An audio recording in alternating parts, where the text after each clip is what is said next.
இன்னைக்கு பெருந்தலைவர்னு காமராஜர் ஐயாவை பிறந்தநாள் அன்னைக்கு கொண்டாடுறது மட்டும் இல்லாமல் எந்த இடத்துலையும் அவர் மீது அவதூறோ எதுவுமே கிடையாது.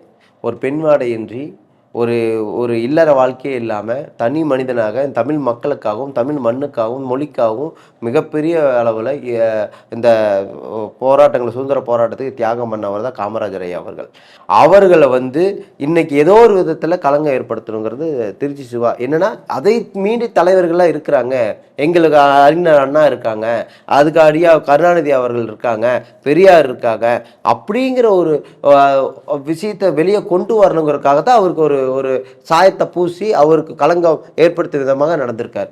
இது வேற ஒண்ணுமே கிடையாது. இது திருச்சி சிவாவோட மனநலம் பாதிக்கப்பட்ட நிலைப்பாட்டில் பேசியிருக்காரு, வேற ஒண்ணுமே கிடையாது. அல்ல அந்த அளவுக்கு ரொம்ப நம்ம தரம் தாழ்ந்து விமர்சிக்க வேண்டாம்னா நீங்க தரம் தாழ்ந்து பேசியிருக்கீங்க. காமராஜரை பற்றி இழிவா பேசுனா நாங்களும் இழிவா தான் பேசுவோம். நீங்க திருச்சி சிவா அவர்களுக்கு உண்டான மரியாதை நாங்க கொடுக்கணும், ஒரு எம்பிங்கிற ஒரு மரியாதை நாங்க கொடுக்கணும் அப்படின்னா நீங்க அப்படி பேசலையே. இன்னைக்கு சமூக வலைத்தளங்களில் நீங்க பேசுனதுக்கு எதிர்மாறா போட்டிருக்காங்களே, யாரும் பார்க்கலன்னு நினைச்சிட்டு இருக்காரா?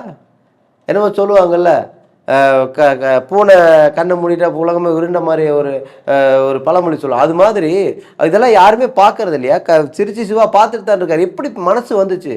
நாக்கு கூசலை, இந்த வார்த்தைகளை சொல்லும்போது கூசலை. இதை எதுக்கு பேசணும்? நம்ம